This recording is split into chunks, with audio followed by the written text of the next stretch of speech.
হরে কৃষ্ণ। পরমার্থ মিডিয়াতে আপনাদের সকলকে জানাই স্বাগতম। তো আজকে আমরা আলোচনা করব পার্শ্ব পরিবর্তনী একাদশীর ব্রত মাহাত্ম্য সম্পর্কে। আগামী 14ই সেপ্টেম্বর 2024 রয়েছে এই পার্শ্ব পরিবর্তনী একাদশী। তো বন্ধুরা, আমরা জেনে নিই এই পার্শ্ব পরিবর্তনী একাদশীর মাহাত্ম্য পুরাণে কি হিসেবে বর্ণিত রয়েছে। ব্রহ্মবৈবর্ত পুরাণে ভাদ্র মাসের শুক্লপক্ষের পার্শ্ব একাদশী এর মাহাত্ম্য যুধিষ্ঠির শ্রীকৃষ্ণ সংবাদে এই রকম বলা হয়েছে। যুধিষ্ঠির মহারাজ জিজ্ঞাসা করলেন, হে কৃষ্ণ, ভাদ্র মাসের শুক্লপক্ষের একাদশীর নাম কি এবং এই ব্রত পালনেই কি পূর্ণ লাভ হয়?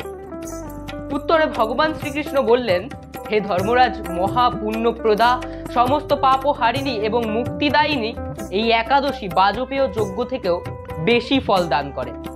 যে ব্যক্তি এই তিথিতে ভক্তি সহকারে ভগবান শ্রী বামন দেবের পুজো করেন তিনি ত্রিলোকে পূজিত হন। পদ্ম ফুলে পদ্মলোচন শ্রী বিষ্ণুর অর্চনকারী বিষ্ণুলোক প্রাপ্ত হন। সাহিত্য ভগবান এই তিথিতে পার্শ্ব পরিবর্তন করেন, তাই এর নাম পার্শ্ব একাদশী বা পার্শ্ব পরিবর্তনী একাদশী। যুধিষ্ঠির মহারাজ বললেন, হে জনার্দন, আপনার এ সকল কথা শুনেও আমার সন্দেহ পূর্ণরূপে দূর হয়নি। হে দেব, আপনি কিভাবে শয়ন করেন, কিভাবেই বা পার্শ্ব পরিবর্তন করেন, আর চাতুর্সাম্য ব্রত পালনকারী কি কর্তব্য এবং আপনার শয়নকালে লোকের কি করণীয়, এসব বিষয় বিস্তারিতভাবে আমাকে বলুন। আর কেনই বা দৈত্যরাজ বলিকে বেঁধে রাখা হয়েছিল তা বর্ণনা করে আমার সকল সন্দেহ দূর করুন। শ্রীকৃষ্ণ বললেন, হে রাজন, দৈত্যকুলে আবির্ভূত প্রহ্লাদ মহারাজের পৌত্র বলি আমার অতি প্রিয় ভক্ত ছিল। সে আমার সন্তুষ্টি বিধানের জন্য গোব্রাহ্মণ পূজা ও যজ্ঞাদি ব্রত সম্পাদন করত, কিন্তু ইন্দ্রের প্রতি বিদ্বেষবশত সকল দেবলোক সে জয় করে নেয়। তখন দেবগণ সহ ইন্দ্র আমার শরণাপন্ন হয়েছিল। তাদের প্রার্থনায় আমি ব্রাহ্মণ বালক বেশে বামন রূপে বলি মহারাজের যজ্ঞস্থলে উপস্থিত হলাম। তার কাছে আমি ত্রিপাদ ভূমি মাত্র প্রার্থনা করেছিলাম। সেই তুচ্ছ থেকে আরো শ্রেষ্ঠ কিছু সে আমাকে দিতে চাইলেও আমি কেবল এই ত্রিপাদ ভূমি গ্রহণেই স্থির থাকলাম। দৈত্যগুরু শত্রু আচার্য আমাকে ভগবান রূপে জানতে পেরে বলি মহারাজকে ওই দান দিতে নিষেধ করলো, কিন্তু সত্যাশ্রয়ী বলি গুরুর নির্দেশ অমান্য করে আমাকে দান দিতে সংকল্প করলো।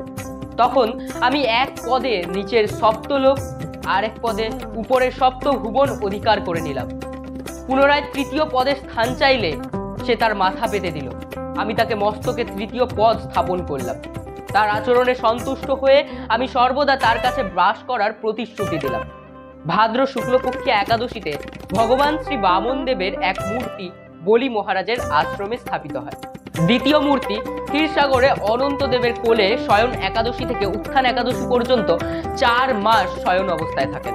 এই 4 মাস যে ব্যক্তি নির্দিষ্ট নিয়ম ব্রত বা জপ তপ ব্যতীত দিন যাপন করে সেই মহামূর্খ জীবিত থাকলেও তাকে মৃত বলে জানতে হবে।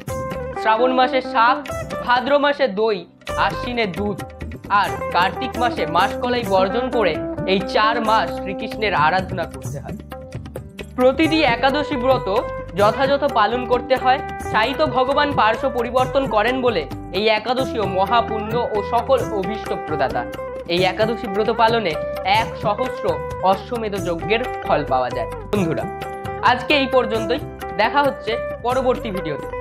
তার আগে একটাই কথা, এই ভিডিও যদি আপনাদের ভালো লেগে থাকে তবে অবশ্যই ভিডিওটিতে লাইক, কমেন্ট এবং শেয়ার করতে ভুলবেন না। আর যদি এই চ্যানেলে আপনি নতুন হয়ে থাকেন তবে অবশ্যই চ্যানেলটিকে সাবস্ক্রাইব করে রাখবেন, কারণ এরপরই এই চ্যানেলে আসতে চলেছে নতুন নতুন আকর্ষণীয় সিরিজ। তো অবশ্যই সাবস্ক্রাইব করে পরমার্থ মিডিয়ার পাশে থাকবেন, সাথে থাকবেন। দেখা হচ্ছে পরবর্তী ভিডিওতে। ততক্ষণ পর্যন্ত ভালো থাকবেন, সুস্থ থাকবেন। হরে কৃষ্ণ।